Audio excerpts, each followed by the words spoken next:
Bueno, estamos estudiando, hermanos, el Cristo de la Biblia, ¿ya? Y para esto estamos haciendo un paréntesis en nuestro estudio de 1 Corintios, del capítulo 15, y así no es una interrupción, sino lo que buscamos demostrar es cómo el Cristo que estamos nosotros predicando es un Cristo conforme a las Escrituras. Ahora, acá hay un punto importante. ¿Cómo sabemos que lo que nosotros entendemos de Cristo está de acuerdo a la palabra de Dios? Ya que cuando tú vas a otros sitios también te dicen lo mismo. Tú vas a los mormones, te dicen que el Cristo que ellos predican es conforme a la Biblia. Ellos no te van a decir otra cosa. Tú vas a los cristianos y dicen, bueno, no predicamos en la Biblia, creemos en la Biblia. ¿Me equivoco? Ese es el argumento que siempre te dicen. Y ese es el gran problema. Entonces, ¿cómo sabemos? ¿Estamos huérfanos acaso en la fe? ¿Cómo sabemos que lo que creemos está bien o está errado?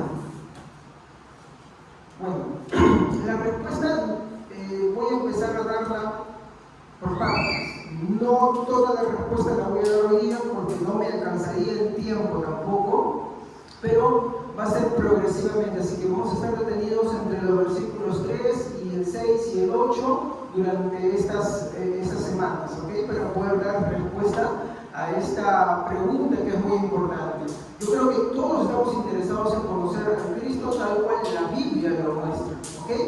Y cómo saber, pues, si es que lo que creemos está bien o está mal. Entonces, como les dije, estamos estudiando el Cristo de la Biblia y para eso estamos haciendo un paréntesis en nuestro estudio de 1 Corintios capítulo 15. Uno de los puntos que tratamos la semana pasada fue, ¿se acuerdan cuáles eran esos dos puntos que tratamos? Punto número 1, la deidad de Cristo. ¿Y el otro? ¿Cuál fue el otro? Es muy importante que sepamos eso, hermanos.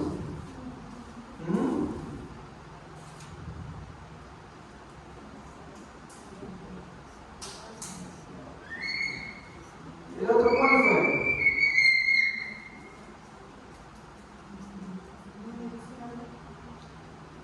¿Cuáles son las dos naturalezas de Cristo? Muy bien. Si tiene la humanidad, la deidad de Cristo, ¿cuál sería la otra naturaleza? La humanidad de Cristo. Ay, pastor, ¿qué ha ocurrido con esto? Ya nos salió otra vez con estas cosas. Mire, mi hermano. Voy a ser bien sincero. Esto no es cualquier cosa.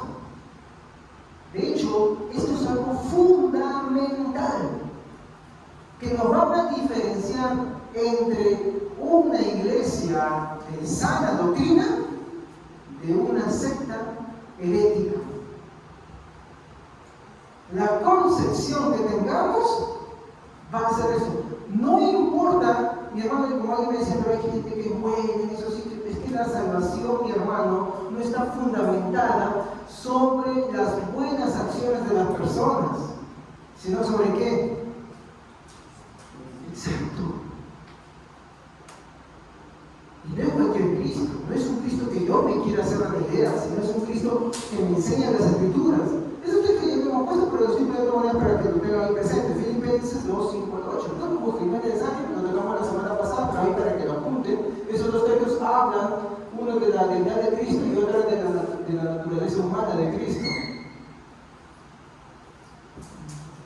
Entonces, esos fueron los dos puntos que tratamos la semana pasada. Y en eso también tratamos de por qué debemos amar la teología. Porque la teología nos va a expresar a nosotros las profundidades de Dios.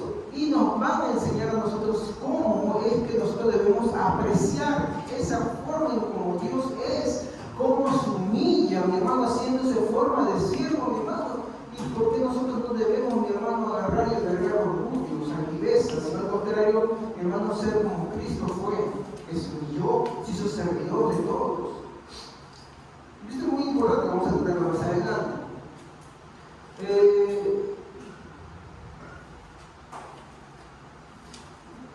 Como pueden ver ustedes, esos dos textos en las Escrituras nos habla de las dos naturalezas de Cristo, ¿no? Y entonces,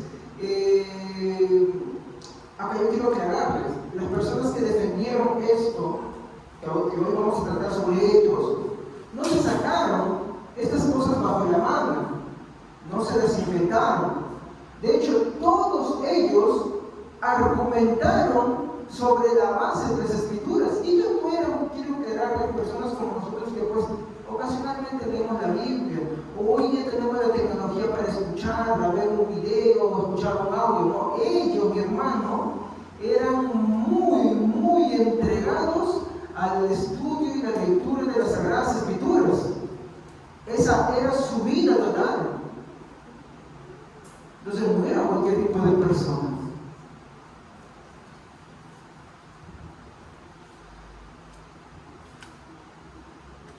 Tal vez algunos se puedan hacer la pregunta, ¿por qué hacer tan complicado todo esto? ¿No? ¿Por qué tanto esto si Cristo es simple? Yo creo que esa respuesta de todos nos habla, ¿no? La primera respuesta es decir, esto es simple, lo que la Biblia muestra. ¿Por qué hacerlo tan complicado de entrar a ver tantas cosas que la Biblia dice? ¿Y saben cuál es la respuesta, hermanos? ¿Saben quién es el culpable de eso? Los herejes. Porque no fueron los cristianos los que lo complicaron, sino fueron los herejes los que lo complicaron. ¿Y qué hicieron los cristianos? Presentaron defensa. Es como que alguien diga, sabes que te están acusando de un robo, digamos, a ver, Jefferson, te han acusado de asaltar una farmacia más cerrada. Entonces tú dices que no, yo decido, ¿me comprendes? La otra persona es un falso testimonio, desfigurando la figura de la persona, involucrando su dignidad, su autoestima y todo eso. Entonces, ¿qué hacen los testigos? Presentan defensa. Eso es lo que los cristianos hicieron. De hecho, los que lo complicaron fueron los herejes. Todos aquellos que distorsionaban la imagen de Cristo, la forma en como Cristo se presentaba en las Escrituras. Y es por eso que en defensa de eso se presentaron ellos para decir, hey, esto no es así. Y por algo ganaron también, ¿no? Por algo ganaron. Y no fue, mi hermano, cosas de una conversación de una hora. Eso mi hermano, estos altercados duraban meses, años. Pero tenían ciertas cualidades, mi hermano, que van a ser muy importantes para la cristiandad de hoy en día.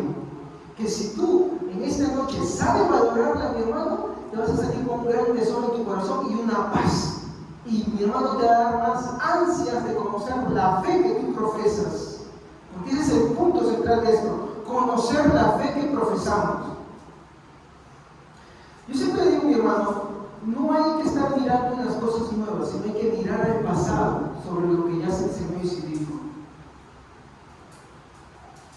¿Okay? Siempre hay que mirar el pasado. ¿Por qué? Porque todas las cosas nuevas que salen hoy en día y que mi hermano distorsionan la fe, mi hermano, no son nuevas. Ni siquiera se las han inventado. Ya han sucedido antes y ya fueron respondidas, ya fueron refutadas y ya fueron declaradas como herejes.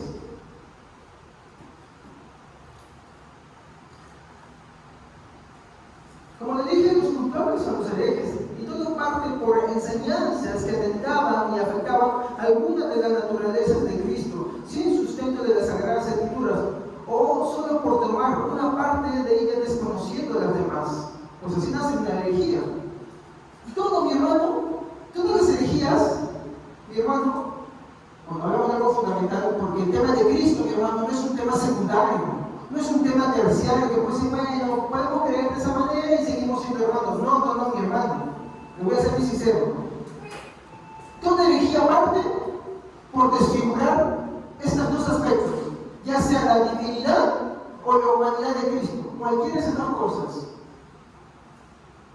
Y usted se va a asombrar, hermano, cuando terminemos todo este ciclo, que en muchas iglesias, incluso que se dicen ser cristianas, que creen varias de estas herejías. El problema es que, mi hermano, que cuando te es expuesto la palabra de Dios, cuando te es expuesto y a sabiendas la rechazas, a sabiendas dices, no, te enterras, te cierras, lo único que estamos quedando en ti es lo que puedes decir. Era de nosotros, pero estaban con nosotros, pero salieron de nosotros para que se manifiesten que no eran de nosotros. ¿Qué tan importante es esto? Sí, es vital. No es cualquier cosa. No es cualquier cosa. No es tan sencillo. Pero esa no es la palabra. No es cualquier cosa, es el que podamos pasar así de simple. Y decir, no, es algo sencillo, no. Es algo que va a definir si somos o no somos cristianos. ¿Ok? Muy bien. Entonces aquí quiero partir por el primer punto.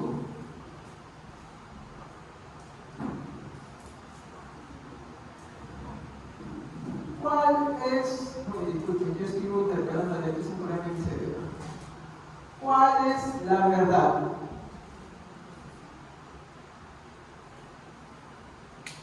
Este es un argumento que siempre te preguntan los católicos romanos, ¿no? Como que ellos creen una institución jerárquica, física, ¿no?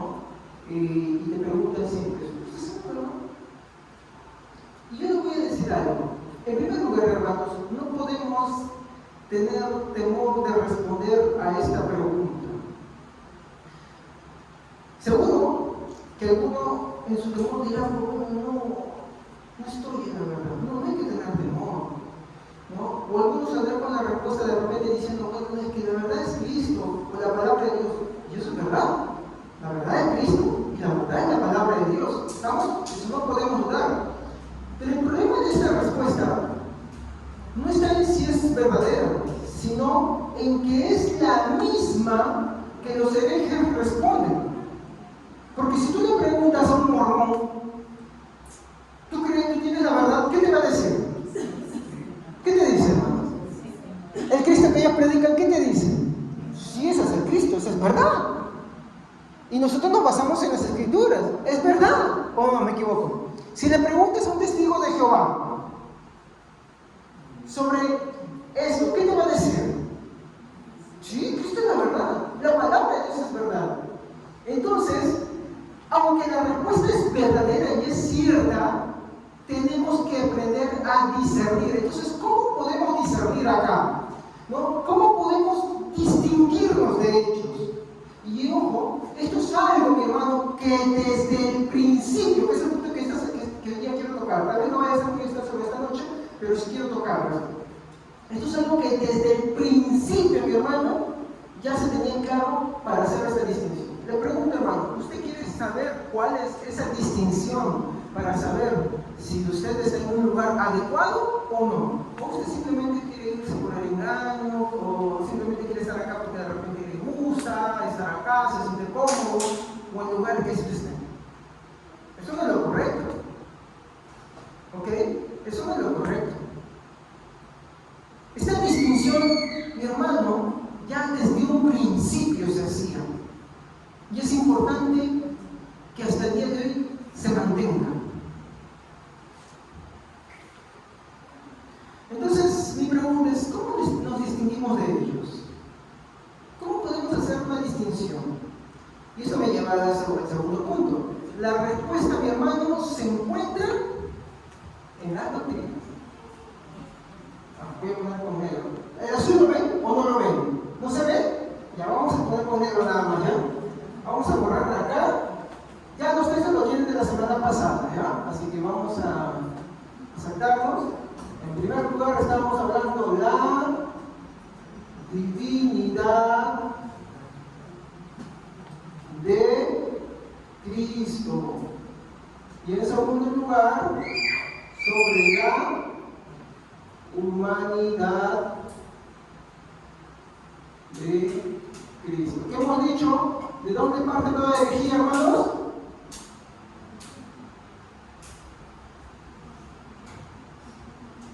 ¿De dónde parte toda herejía? De la distorsión de cualquiera de esos dos puntos. Por ejemplo, los mormones. ¿Cuál es el problema con los mormones? ¿Qué piensan ellos de Cristo? O los testigos de Jehová, ¿qué piensan de Cristo? O algunas facciones aprendidas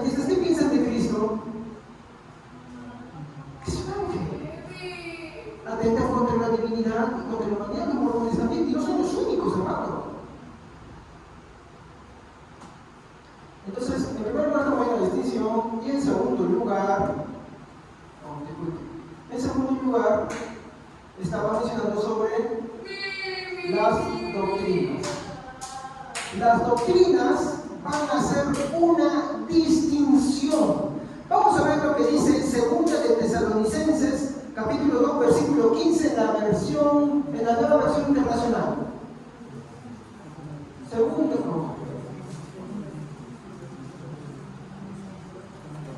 Segunda de Tesalonicenses, capítulo 2, versículo 15. Nueva versión internacional.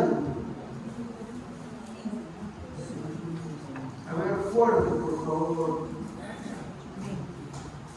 Así que, hermanos, sigan firmes y manténganse fieles a las enseñanzas que oralmente por carta les hemos transmitido.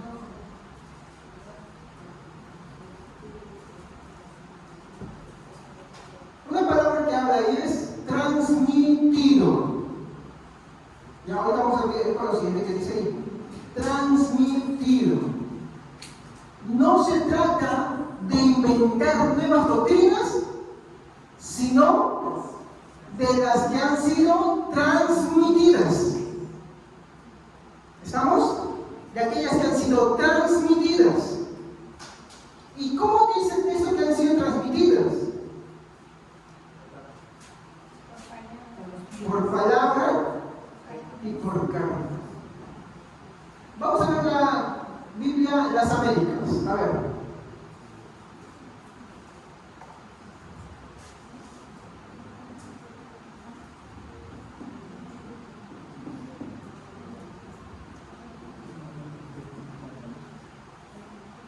¿Quién tiene las Américas? Hay varias Biblias de las Américas acá, hermanos, ¿no? Así que, hermanos, ustedes firmes conserven las doctrinas que les fueron enseñadas, ya de palabra, ya por carta. Muy bien. ¿Conserven qué cosa? Acá de transmitir dice, ¿conserven qué cosa? Las doctrinas que han sido transmitidas de forma oral o por carta o escrito.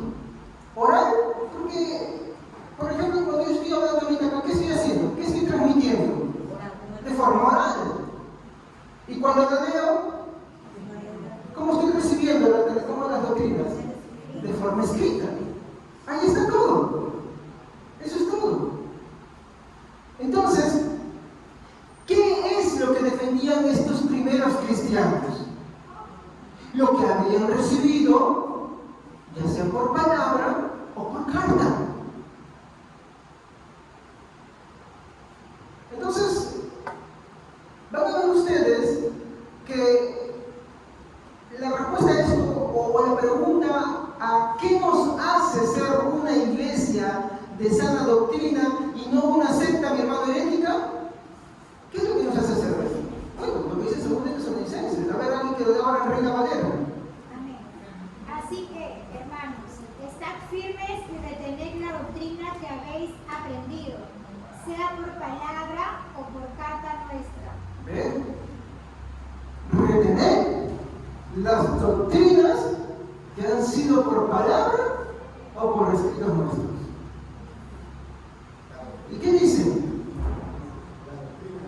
Claro, doctrina, enseñanza, esas son palabras intercambiables que usan. De hecho, cuando nosotros vamos a buscar, a ver, un ratito, venga acá, según de Tesalonicenses 2, 15, ya está, muy bien. Ahí está, doctrina viene del griego paradoxis, que quiere decir transmisión también, ¿no? O sea, esas palabras son así, o enseñanza. Entonces, son un juego, por eso es que las Biblias, diferentes Biblias van a expresarla de esa manera, ¿no? O sea, doctrina, enseñanza, ¿no? Norma, pero van a usar esas palabras equivalentes. Así que no hay problema en eso. Muy bien. Entonces, ¿cuál es el mandato que vemos de 2 Tesalonicenses 2:15? Voy a usar ahora otra palabra que usan esas versiones. Y nos mandan a retener.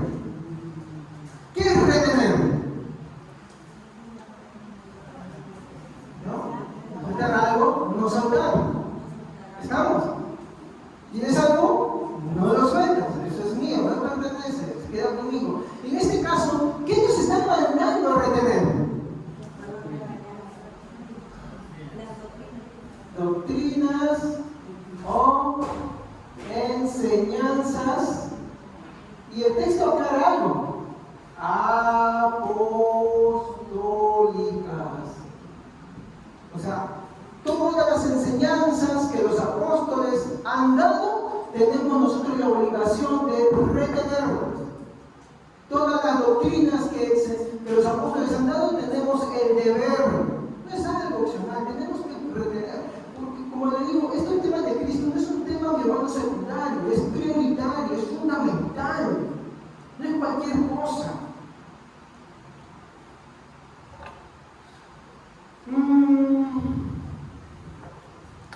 Aquí puedo plantear una pregunta más. ¿Cómo conozco una doctrina transmitida?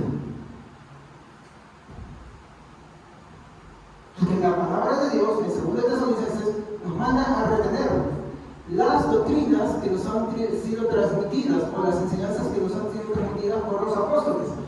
¿Cómo yo reconozco una enseñanza que ha sido apostólica? ¿Cómo? Claro, sí, la Biblia, estamos muy bien ya. Pero hoy en día hay iglesias que se crean sus apóstoles. ¿Sí o no? En el pentecostalismo tenemos el neopentecostalismo con su famoso movimiento de apostólico profético. Tiene sus apóstoles, ¿sí o no? Y excluyendo a los escandalosos como Cajuna, Maldonado y todos ellos, ¿no? Tenemos, hermanos, sin ir a esos extremos, corrientes. Y ellos se sienten en la facultad de poder dar nueva enseñanza. ¿Me comprenden? Y acá la palabra de Dios nos manda a crear nueva enseñanza. Nos manda. ¿Cómo la distinguimos entonces? Y aquellos te van a decir lo mismo. Claro, pero hay acá un detallito. A ver, yo quiero plantearles esto, ¿ya? Hay que ser más claro para esto. Ante tantas cosas que hoy en día han salido por acá, que dicen una cosa por allá, y a veces uno está tan confundido, y uno dice, ¿pero qué creo al final? Yo creo que es algo que nos importa bastante, ¿no? Hasta yo me he hecho esa pregunta. ¿Qué creo al final? ¿Cómo sé que lo que yo estoy creyendo es para vida o me está llevando al hueco? ¿Cómo sé eso? Y acá hay que partir por algo. Hermanos, la iglesia, y miren, esta es la característica que va a aceptar. La iglesia, mi hermano, no nació en el 2024. Como muchos movimientos ahora. El Señor me ha dado una nueva revelación. El Señor me ha dado esas cositas de la nueva revelación. Y eso vamos a tratar la próxima semana en lo que es herejía y heterodoxia, ¿verdad? Vamos a ver la diferencia entre esas cosas. No ha nacido en 1900. Ahora, miren, yo no estoy en contra del movimiento pentecostal, ¿ya? De hecho, hay muy buenos pentecostales. También hay muy malos, como los neopentecostales. Los neopentecostales ya son el exceso, ¿ya? Pero vamos a estudiar eso. Pero ¿cuál es el problema? Ellos dicen, no, en 1900 hubo un gran despertar en el cual el evangelio que se había perdido volvió a resurgir. Esos son los neopentecostales.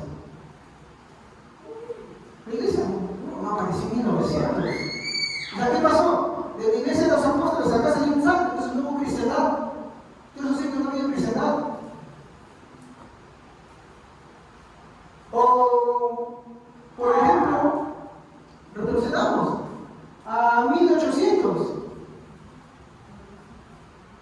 Por ahí alguien dijo, ¿no? Oh, nos habíamos equivocado. Cristo va a venir en el monte de los Estados Unidos en tal fecha. Me falló esa fecha, esa buena fecha, la tercera fecha. Y salen dos iglesias por ahí, Adventistas y Testigos de Jehová. O por ahí, un tal dice, oh, el Señor me dio una revelación en la cual el ángel Moroni apareció. La cristiandad estaba equivocado. Acá hay unas planchas nuevas. Y nunca se ven las planchas. Mientras que en los escritos de la palabra de Dios hay un sinnúmero de copias, nadie las puede negar. Pero esas famosas planchas de las cuales procede su libro de Mormón, nadie las ha visto nunca. Encima son un plagio de otra obra. O retrocedamos al 1515. ¿Acaso la cristiandad nació ahí? No, pero pues estamos hablando ahí cuando fue de Lutero y todo ese tema. Es que Lutero no se inventó la cristiandad, hermano. ¿Saben lo que hizo Lutero? Mirar para atrás, nada más. Sin embargo, todos estos de acá, ¿saben qué hacían? No, es nuevo, no ha habido cristianismo. Hasta ahora no ha habido cristianismo, estaba errado, el cristianismo está perdido. No. O por ejemplo, al 1005, cuando hubo uno de los grandes cismas. ¿No? La cristiandad, hermano, no ha nacido en ninguna de esas fechas, hermano.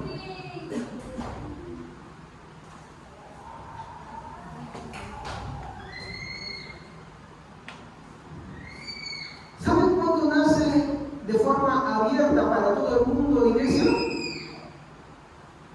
¿Saben dónde?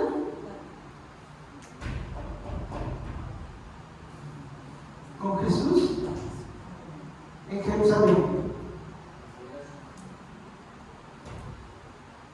Ahí, de forma abierta. Antes estaba solamente para qué, para Israel, ¿sí? Pero ahí.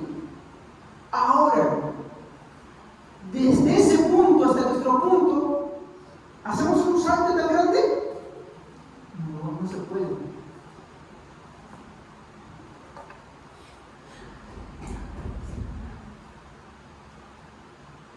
Como le dije, la iglesia nace de forma abierta para todo el mundo con Jesús en Jerusalén y producto del evangelismo se asienta en otras localidades. ¿Saben ustedes las persecuciones que hubo en Jerusalén, la primera, segunda, todas estas? ¿No? Incluso cuando el templo es destruido y todo eso, el evangelio sale desperdigado para todos lados y se va y se asienta en comunidades. Ahí, mi hermano, vendrían a conformar lo que sería en ese momento las iglesias nacientes, que a su vez son estas iglesias las que recibirían todas las enseñanzas y las doctrinas apostólicas y a su vez los que la defenderían. Podemos llamar a ellos, mi hermano, como nuestros hermanos mayores. ¿Saben por qué nuestros hermanos mayores? Porque uno, eran personas totalmente dedicadas al quehacer de la palabra de Dios, del estudio de la Biblia, y dedicados a defender todo lo que había sido transmitido y todo lo que había sido enseñado. Y es importante conocerlo. ¿Por qué? Porque así sabemos que muchas gracias, lo que nosotros creemos es correcto.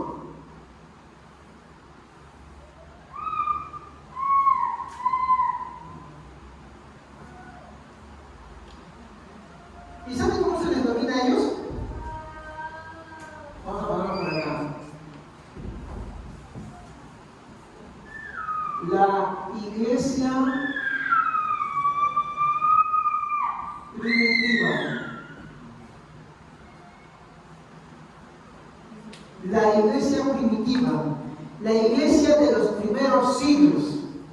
La iglesia que tenía fresca la enseñanza de los apóstoles, donde estaban los discípulos de los apóstoles, que serían a su vez aquellos que defenderían la fe, morirían también por ella, que es una gran diferencia con nosotros hoy en día.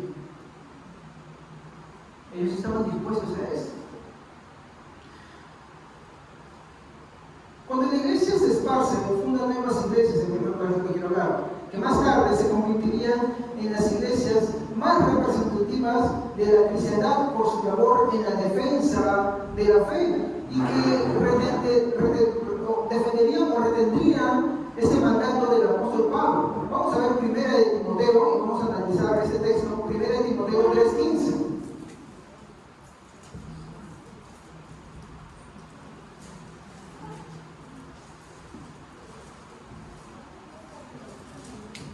¿Qué dice 1 de Timoteo 3:15? De preferencia la versión Reina Valera.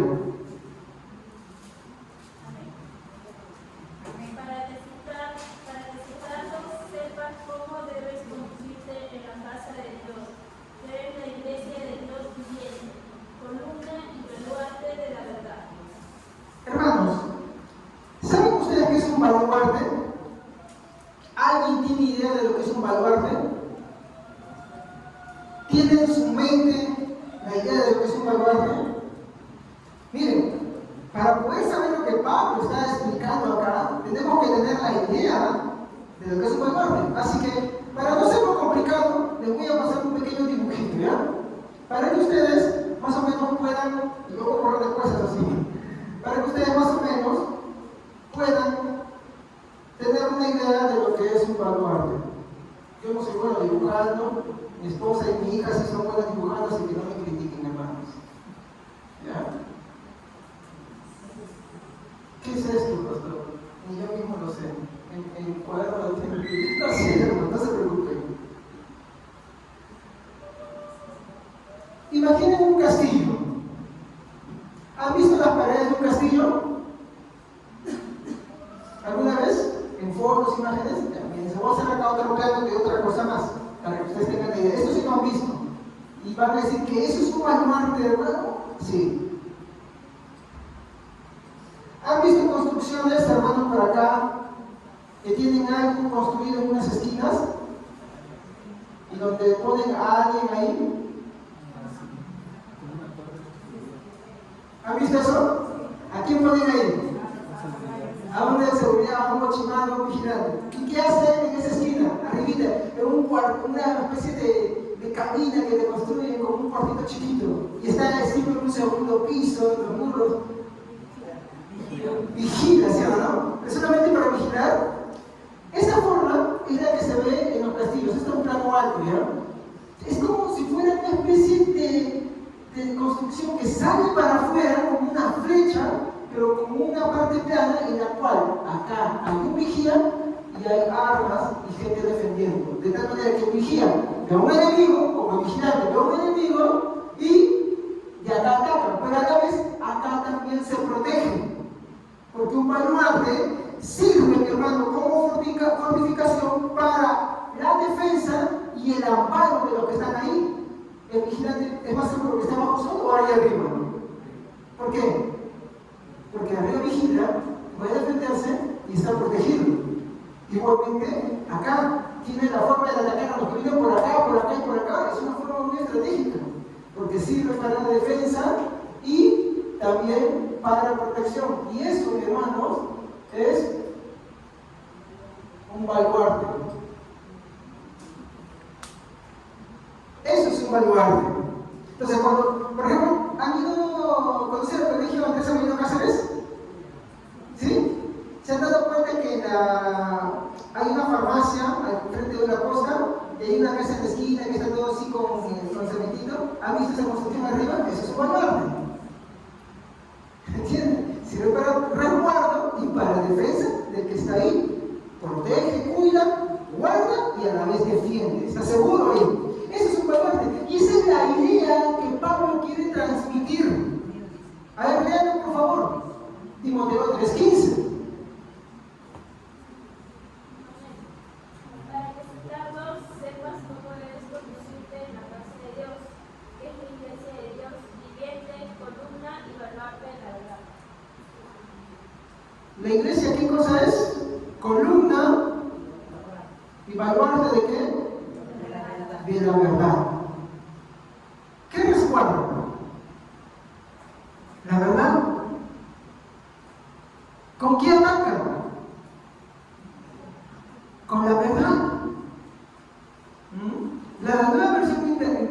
dice, si me retraso, sepas cómo hay que portarse en la casa de Dios, que es la iglesia de Dios viviente, columna y fundamento de la verdad. ¿Qué es un fundamento? ¿Qué ya te está dando? Es la base sobre la cual se construyen las cosas, sobre la cual se sostienen, sobre la cual se van edificando.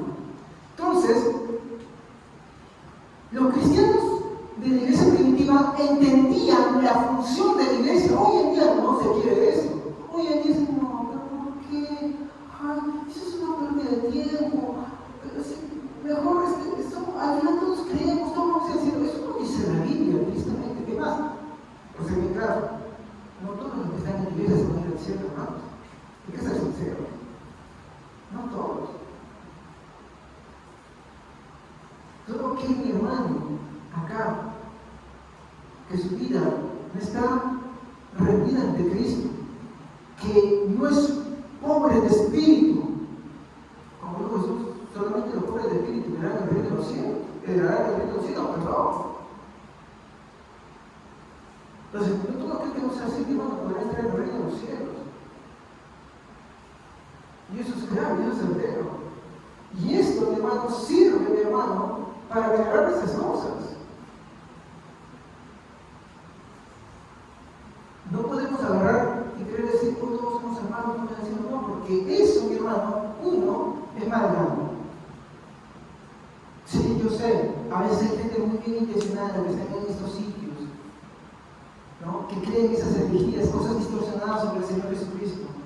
Pero uno tiene que entender que puede ser que tú seas el medio para que le hables el mensaje de la palabra de Dios y le presentes al Cristo verdadero. No hables de tu iglesia, no hables de su iglesia, preséntale al Cristo que es de la Biblia. El Cristo como la palabra de Dios nuestra. Ellos se la tenían bien claro.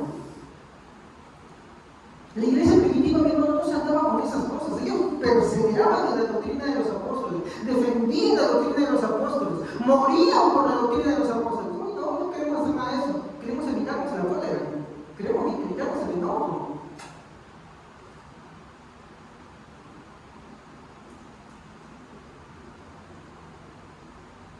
Queremos decir por ahí la palabra, la letra mata, o muchos estudian la Biblia, algunos pueden decir eso, ¿no? Te vuelve loco. Eso que se lo dijo un incrédulo a Pablo, mucha letra te ha vuelto loco. Y sabes que dice Pablo, tú no sabes de lo que hablo, pero arriba sí sabes de lo que hablo. El que le dijo, Pablo, por poco me persuades a ser cristiano. Y dice que Pablo, estás loco. Bueno, ya tienen la idea de que es un baluarte, ¿no? ¿Y para qué sirve? Sirve para el resguardo y también sirve para la defensa, ¿no? Para el amparo y la defensa. Muy bien. Segundo de Tesalonicenses, capítulo 2, versículo 15.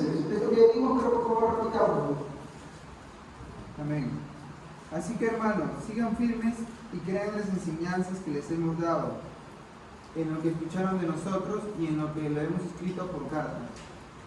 Sigan, anden en las enseñanzas. ¿Se dan cuenta que es importante? Por eso, acá tenemos que hacer un paréntesis. No podemos, hermano, nosotros pretender que una iglesia, porque te habla motivacionalmente, o que las prédicas hablan del dolor, del sufrimiento de alguien, y que están dirigidas para levantar la autoestima, no podemos esperar. Esa no es una iglesia bíblica. Es una iglesia humanista. Es una iglesia que desplazaba a Cristo. En segundo lugar, estas iglesias antiguas se conocerían como, ¿no? Bueno, las primeras iglesias, los primeros siglos tienen un nombre. A ver, si ustedes me dicen que sí, se lo digo. Si me dicen que no, bueno, lo paso por ahí. Pero se van a perder la Biblia. ¿Ustedes han escuchado a los católicos romanos que ellos dicen que no, nuestra iglesia es la verdadera, nuestra iglesia es del principio? ¿Sí? ¿Los han escuchado hablar? ¿Quieren que se demuestre que no es así? ¿Así chiquito y rápido? Se lo demuestro rápido, por si alguno tiene afiliaciones con el catolicismo romano y dice, no, porque el católico romano dice que su iglesia es el primero, que Pedro la fundó, y de hecho Pedro ni siquiera fundó esa iglesia, Pedro fundó otra iglesia. Y más, estuvo ahí en esa iglesia. ¿Quieren ese dato? ¿Sí? Muy bien. Por si alguna vez se tocan con un católico, porque son católicos apologetas, no católicos que hay, que te dicen, no, ¿sabes qué? Tú eres una iglesia falsa. ¿Por qué? Porque tu iglesia la fundó Lutero, Calvino y Wesley y tal, que vinieron por ahí. En cambio, nuestra iglesia la fundó el Señor Jesucristo y nuestra iglesia desde el principio. No. Antiguamente existían 5 sedes que nacieron producto de las persecuciones y de las obras misioneras del apóstol Pablo. Una de ellas, la más importante de todas, y no hablo de la católica romana, es la de Antioquía. Ay, pastor, qué aburrido, hermano. Mi esposa me regaló un libro, el apóstol Pablo a través de las Escrituras. Interesante libro, porque ustedes han leído esta iglesia varias veces. La han leído un montón de veces. ¿Dónde se encuentra esa iglesia? El libro de Hechos. ¿Y por qué era importante esta iglesia?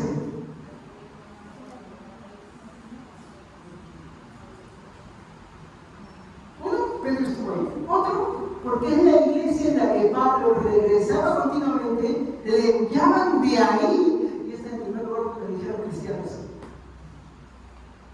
¿Se dan cuenta? Eso se conoce como el patriarcado de Antioquía, y era la iglesia más importante, la sede más importante. Estaban otras, por ejemplo, Jerusalén. Pastor, pero es que Jerusalén la destruyó el Imperio Romano. Hermano, en el año 70 lo que se destruyó fue el templo. ¿Me entienden? De hecho, esa la sitiaron. Cierto, las otras calles también, todo eso sí. Pero ¿saben qué hicieron? Lo siento, los judíos fueron expatriados, se dispersaron, pero el emperador de turno lo que hizo fue repoblar Jerusalén con gente griega. El tema es que esa gente griega ya conocía de Cristo. Y asentaron su iglesia en Jerusalén, conocida como el Patriarcado de Jerusalén. ¿Cuántas iglesias no viendo ahí importantes? 2. ¿Cuál es la primera historia que tú encuentras en el Nuevo Testamento? Epístola, no, perdón, carta paulina. Romanos. Ustedes saben, bueno, y acá está la mentira de los romanistas, ¿no? Ellos dicen, no, el apóstol Pedro fundó la iglesia de Roma, ¿no? ¿Por qué? Porque en esos años Pedro estaba acá. Y la iglesia de Roma ya existía. Ustedes vean Corintios, ¿de dónde creen que venía aquí de Priscila? Habían sido expulsados, porque el emperador había expulsado a todos. Que existía iglesia ahí ya, producto de la primera dispersión, de la primera persecución de los cristianos. Ya existía iglesia ahí. Y ahí se funda, ¿no? ¿Cómo se funda? Sí, hermanos, ahí también estaba la iglesia de Roma, pero no era la que hoy conocemos. ¿Me comprenden? La que hoy conocemos dice, no, nosotros, y ahí está el Papa, y tú estás ahí con todo, que dice que todo el cristiano. No. De hecho, ninguna de estas tenía jurisdicción sobre la otra, sino que eran iguales. ¿Me dejo entender? ¿Saben que esa igualdad tenían? También estaba, claro, este es el emperador también. No pinta. Constantinopla. Usted dirá, pero ¿por qué es importante? Pastor, me aburro de verlo con esto. No es muy importante porque lo voy a decir ahorita, hermano. Y la última, Alejandría. ¿Cuántas de usted acá? El mundo entonces se dividía en 5 facciones, mi hermano, en las cuales la cristiandad estaba ahí situada. Y estas eran sus sedes principales. ¿Y saben cuál era lo peculiar de todos ellos? Cada una era independiente. Entonces ahí lo que la Iglesia Católica Romana dice, next, para abajo. dedo abajo, es mentira. ¿Me comprenden? De hecho, eso solamente dice, por ejemplo, ¿cómo se llama este padrecito que hay en internet sale? Todo. Esto es un neófito. Porque tú ves y lees historiadores católicos romanos y no coinciden con él, dicen que lo que dice es una tontería. Lo que está diciendo es una tontería, está loquito. Yo creo que por ahí también son gente, pero que ni siquiera leí una vez sobre esto. Porque históricamente Roma no tenía jurisdicción sobre ninguno de ellos. Ese es un dato para ustedes, así que no tengan temor de eso. Okay, cuando un católico le dice, no, pero ¿qué es? Históricamente eso no es mentira, es una ciencia. Ahora, ¿por qué es importante esto? Acá viene lo medular de esto. Porque estas 5 sedes patriarcales de ese entonces eran independientes, pero tenían un vínculo importante. ¿Y saben cuál es ese vínculo importante? Que cuando algo sucedía, estaban unidas. Y adivine, ¿con qué cree usted que estaban unidas? ¿Ah? ¿Con qué creen?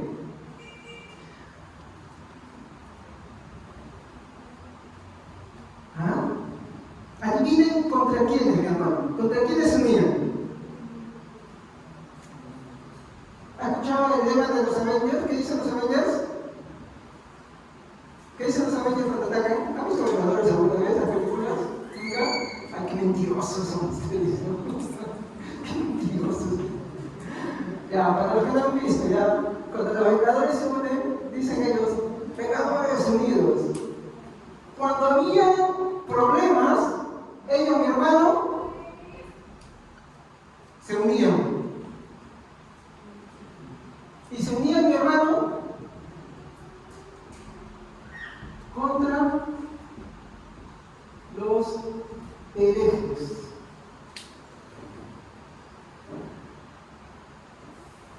Ellos se unían. ¿No? Los herejes salían de sus propias filas, ¿sabían ustedes? A veces salían de acá, a veces salían de acá, otras veces salían de por acá, otras veces de por acá, sí, de acá también salían, de cada una de ellos salía, hermanos. Y cuando se presentaban con sus enseñanzas, ellos, mi hermano, ¿qué pasaba? Se unían.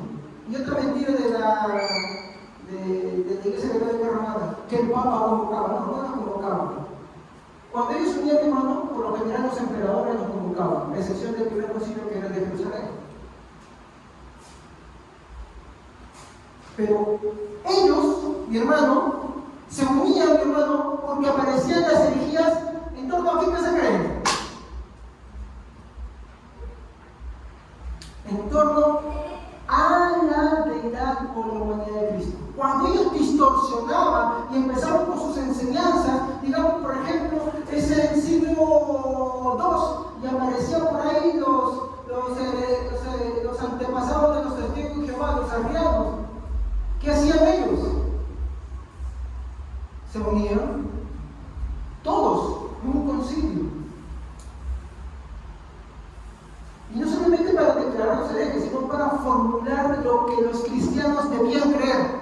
Pero pastor, eso se añadió a la Biblia, no. Porque hermanos, cuando ellos hacían sus formulaciones, mi hermano, todo es Biblia.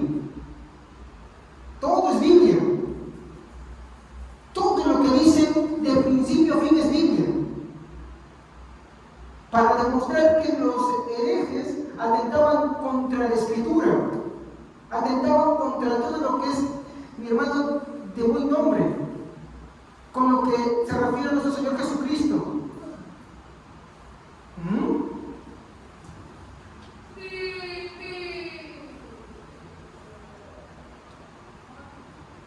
Obvio, los defensores aparecían de uno y otro bando, pero aparecían y los apoyaban y se unían. Y siempre sus declaraciones eran, así como el concilio de Jerusalén que está escrito en la Biblia, en Hechos, ellos decían, no, todos nosotros y los santos que están antes de nosotros confesamos esto. Y ahí aparecían sus declaraciones. Y todas esas declaraciones, hermano, tienen un fundamento con la Biblia para defender lo que era la deidad y la humanidad de Cristo. Entonces no eran locuras.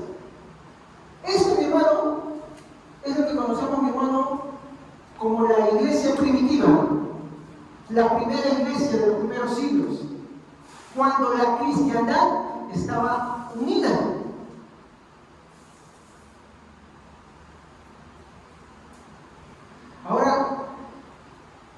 mi hermano, eran muy apasionados y de hecho hacían eco a lo que la Biblia decía. Vamos a ver lo que dice 1 Pedro 3:15.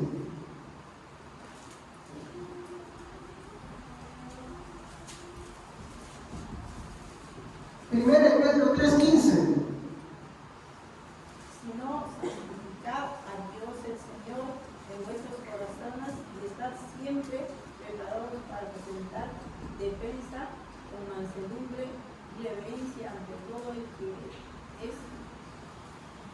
os demande, razón de la esperanza que hay en nosotros. Mientras que va buscando 2 Timoteo 1:13, dice que debemos estar preparados. ¿Me equivoco? Debemos estar preparados. Para ello, mi hermano, el prepararse para defender su fe no es algo, mi hermano, que no, que aburrido, que tedioso. Hoy en día los cristianos nos da pesar eso. Y eso tendría que ponernos a pensar, ¿cuál es nuestra relación con Cristo? Te lo pongo a hacerlo bien fácil. Tú dices que amas, ¿no? Digamos que tú dices que tú amas a tu esposo o a tu esposa, o amas a tus hijos, o amas verdaderamente a tus padres. Digamos que alguien habla mal de ellos. ¿Qué haces tú? ¿Sí sigue diciendo lo que le digo? Si tú sabes que no ha sido en verdad, y tú sabes lo que le están diciendo es falso, ¿qué haces tú? ¿Te quedas callado? ¿Pero qué haces? ¿Lo defiendes o no? Obvio, lo defiendes. Ellos hacían lo mismo con Cristo, cuando tocaban un tema de Cristo. Y eso es hacer eco a amar a Dios sobre todas las cosas.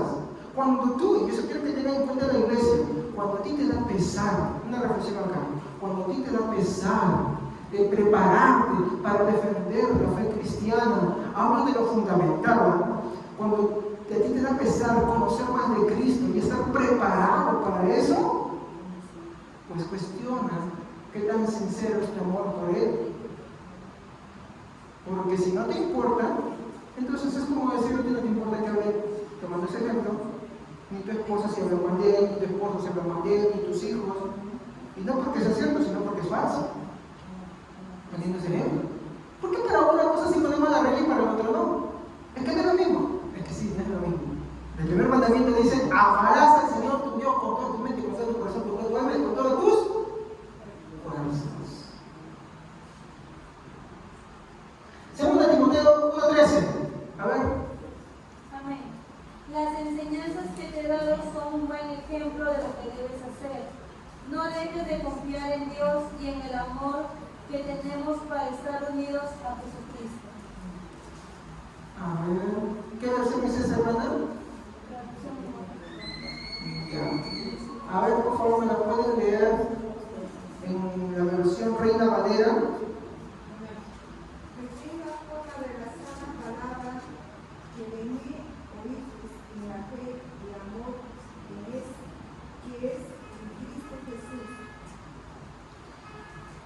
¿Qué nos enseña la palabra de Dios?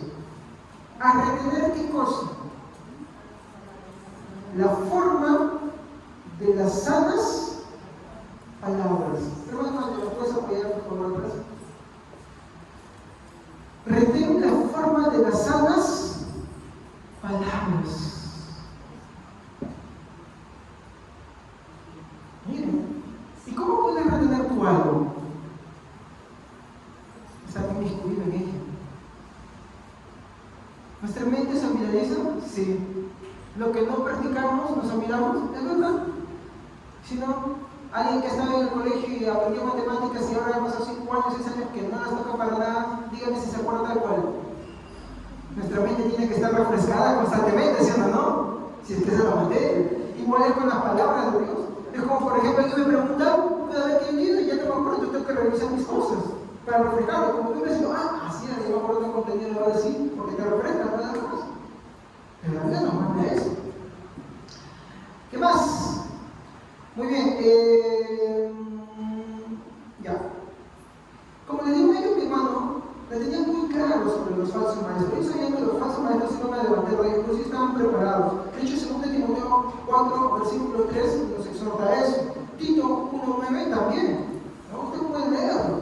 Voy a ir abreviando, ustedes lo pueden ir buscando en sus Biblias, pero yo voy abreviando para poder dar conclusión. ¿Qué viene el último punto, que es la reflexión? ¿Qué puedo aprender de todo esto? ¿Qué reflexión me trae a mí todo esto? Pues sí, mi hermano, hay una lección que debemos aprender de la iglesia primitiva. Algo que la iglesia actual carece. Y son esas cosas. En primer lugar, su entrega. Porque todo lo que dijeron, para empezar, no se lo inventaron, sino que ellos vivían para Cristo y no toleraban que pervirtieran lo que de Cristo se enseñaba. Muchas veces nosotros sí toleramos eso. Nosotros muchas veces movidos por nuestras emociones, y no voy a ser muy sincero, por ejemplo, yo un día estaba limpiando mi carro y se me acerca un testigo de Jehová. Miren, eso es, no es algo elogiable, es algo vergonzoso, pero se los digo. Me predicaba, ¿no? Su forma de ser, que dice: mira, ¿qué te parece este mundo, cómo está? ¿Y qué sucedería si esto es así, esto es así, esto es así? Como esto dicen siempre, ¿no? Esto hablan de y que las cosas van a mejorar, y toman la Biblia como consejos prácticos, nada más. Y como era una abuelita muy amable y todo eso, ¿no? Y estaba una señora, mi corazón me gana y me autoengaño. Me gana. Como que muy amable y todo eso. Pero sabía que lo que estaba diciendo y haciendo estaba mal. Entonces me había grabado como 20 minutos. Le dejé hablar y de ahí le digo: yo sí quisiera decir algo. Yo creo que de Cristo es todo y de Él depende todo. Y empecé a expresar, ¿no? Y la abuelita que me miraba, ese porque el otro no te debo recibir, me miró así. Y se me quedaba brava. Pero la señora que estaba atrás de ella empezó a escucharme atentamente.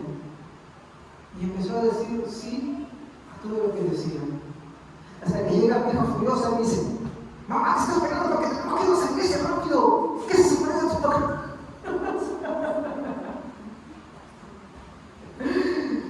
Pero noten que muchas veces son nuestras emociones las que nos juegan malas pasadas y las que se quieren poner como la base de todo lo que hacemos aquí. No es así, hermanos.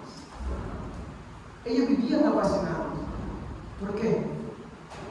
Porque querían expresar a Cristo tal cual las Escrituras. Ellos estaban en pos de la defensa de Cristo. Y eso yo no digo para mi orgullo. ¿Por qué? Porque de verdad, para poder hablar me costó mucho. Ni siquiera puedo hacerlo muy bien que digamos, pero me costó. En segundo lugar, su sufrimiento. Muchos de ellos fueron perseguidos, pero aún así se opusieron a las herejías, ya que los herejes, como represalia al ser vencidos, les levantaban acusaciones políticas. Ustedes saben que esto siempre ha pasado. En la cristiandad ellos se reunían, ganaban, los declaraban herejes, y ¿qué hacían? Iban a algún político, algún por ahí, y los difamaban. ¿Y quiénes quedaban? Perseguidos. Y hay muchos de ellos que hacían, pero aún así, ¿usted cree que se amilanaban? No. ¿Ellos creen que se demonizaban? No. Por ejemplo, el primer concilio que se reúne de toda la cristiandad de estas 5 iglesias eran los sobrevivientes de las persecuciones, y un emperador los convoca. Ustedes se van a pensar entre el miedo de ir y no ir. ¿Qué hicieron ellos? Fueron. Y fueron toditos. ¿Y saben contra quién pelearon? Contra, por así decirlo, los antepasados de los testigos de Jehová.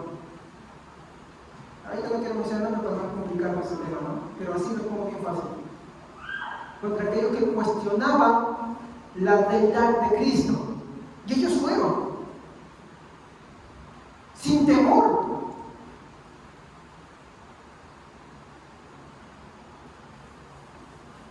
Y nosotros, hermanos, a veces nos dejamos tener por tantas cosas. Si la esposa es convertida, no, mi esposa que va a decir que yo vaya a la iglesia. O viceversa. O mis hijos que dirán. O mi padre me dirá que yo vaya a la iglesia, que yo me congregue, que yo busque de Dios. No sé cómo hablamos. Y para defender de Cristo mucho más todavía. En el colegio se avergüenza de hablar de Cristo. Se avergüenza de responder a Cristo. Obvio, si no estudias las escrituras, ¿cómo vas a poder responder a Cristo, por hermano? Como padres nos avergüenza hablar de Cristo, lo que conocemos, con los que trabajamos, con los que están a nuestro alrededor. Hablamos de otra cosa menos de Cristo. Para esta gente, mi hermano, eso no era así. El cristianismo era su vida total, no parcial, no para unas áreas sí y para otras áreas no. Tercero, su legado, todo lo que defendieron y en especial su gran pasión que era Cristo, nos ha llegado a nuestros días. ¿Sí? Porque como le dije en un principio, la fe no parecía en el 2024, la iglesia no parecía en 1900, 1800, no, hermanos, no. Hay un legado que ellos dejaron huella en la historia, sobre todo lo que defendieron, para que hoy, como escuchaba de alguien que decía, no tengamos ese gran problema que la gente piensa que todo es cristianismo. Y no todo es cristianismo. No todo es cristianismo.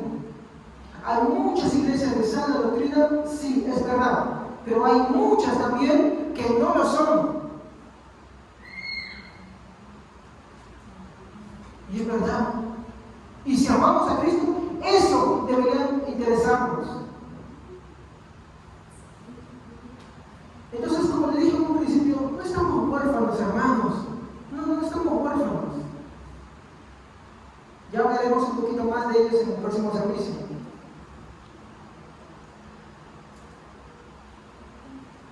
¿Por qué es importante saber sobre la iglesia primitiva? Para no ser arrastrado por cualquier corriente de una enseñanza inventada por cualquier hombre que se le ocurrió de pronto, ahora yo quiero creer así. Y todos deciden. Por eso es importante, para no caer, hermano, en esas cosas. Yo tampoco me puedo inventar algo nuevo hoy. ¿Me dejo entender? Yo no puedo. Y usted, mi hermano, se lo dejo para la siguiente servicio. ¿Sabe usted tantas cosas que las iglesias hoy se han inventado? Y que las han puesto para desplazar todo lo que nosotros deberíamos saber sobre lo que ellos defendieron. Y como le dije, no es cualquier cosa, es sobre la deidad y la humanidad de Cristo. ¿Por qué creen que hay tantas iglesias que no hablan de Cristo? ¿Por qué creen? No quiero meter contra los psicólogos acá, los psicólogos, pero la verdad es que más sus prédicas son charlas psicológicas, motivacionales. Sí, la gente sale muy bien, sale muy alegre, pero eso no es el evangelio. Y lo hacen porque ya para ellos Cristo no es importante. No es importante conocer el porqué de su divinidad. ¿Qué tan trascendental es eso? No es importante para ellos explorar sobre la humanidad de Cristo. No. Para ellos les es tan agradable escuchar cualquier cosa. Pero cuando hablan de Cristo, se duermen, les da pereza. Como dice Pablo, ¿no? Después de mi partida se levantarán entre vosotros locos rapaces.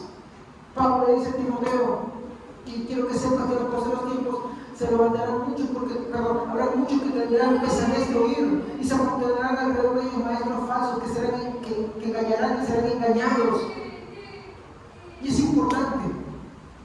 Pastor, por eso tenía que me da pesar eso. Bienvenido al club, hermano. ¿Qué debemos hacer entonces, hermano? ¿Qué debemos hacer en esas circunstancias? Arrepentirnos y pedirle al Señor, Señor, ayúdame a amarte. Ayúdame a amarte. Ayúdame a tener interés. Dame ese interés más por ti. Ayúdame a tener ese interés por conocer sobre tu deidad, sobre tu humanidad. Porque esas dos cosas tienen que ver con nuestra salvación, hermanos.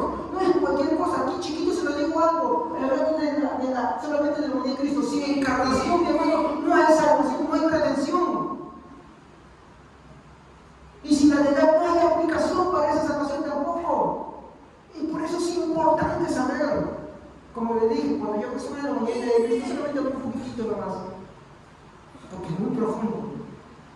y despedaza el corazón del hombre. Pero sí, es natural que nuestra condición nos da pesar muchas veces. No se sienta mal, no, sí siéntase mal, pero siéntase mal para ir a los pies del Señor. Sí. ¿Por qué no tenemos muchas veces interés? Me equivoco. A mí me pasa también. Yo de pronto quiero estudiar y quiero hacer el Netflix. ¡Uy, el siguiente capítulo! ¡O el Prime! ¡O el Disney! ¡O el Star Wars ahí! ¡O el juego! Y ahí sí uno está. Pero cuando es para conocer a Cristo, no sabes, es que eso es lo que piensa el Espíritu es contra la carne y la carne es contra el Espíritu. Entonces, ¿qué debemos hacer ahí? Vayamos al arrepentimiento, vayamos a lo que Cristo, a decirle a Él que nos dijo que nos daría todo. Pidamos eso, porque Él sí nos da eso, eso sí nos da. Pidamos al Señor, dame ese interés, ese amor por conocerlo. Yo no lo tengo. De hecho, yo también les pido eso, hermanos.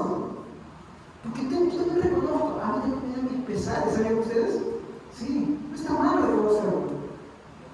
Está bien reconocer que tenemos necesidad del Señor para que salve esas cosas. Y deber ir a la oración, tener que ir a la oración todos los días por eso. ¿Amén, hermanos?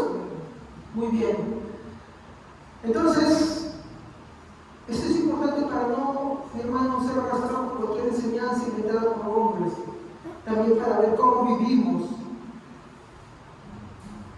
Y también para ver nosotros su ejemplo. Pablo dice, ser imitadores de mí, así como yo soy de Cristo. Ellos imitaron el ejemplo de Pablo. Vivió por el Evangelio, se apasionó por el Evangelio y murió por el Evangelio. Nosotros, que vivimos cómodamente, con algunas que otras dificultades, economía de repente y salud, aprendamos a imitar a estos hombres, su fe, su esperanza, su entrega, su sacrificio. Y todo por amor a Cristo, todo por defender al Cristo bíblico. Y si no están esas cosas en ti, como te dije, es momento de ir al arrepentimiento, un momento de decirle, Señor, estoy acá, reconociendo que muchas veces no tengo ese interés, que muchas veces eso es lo que más me falta. Perdóname porque sé que está mal, ayúdame, te lo ruego en el nombre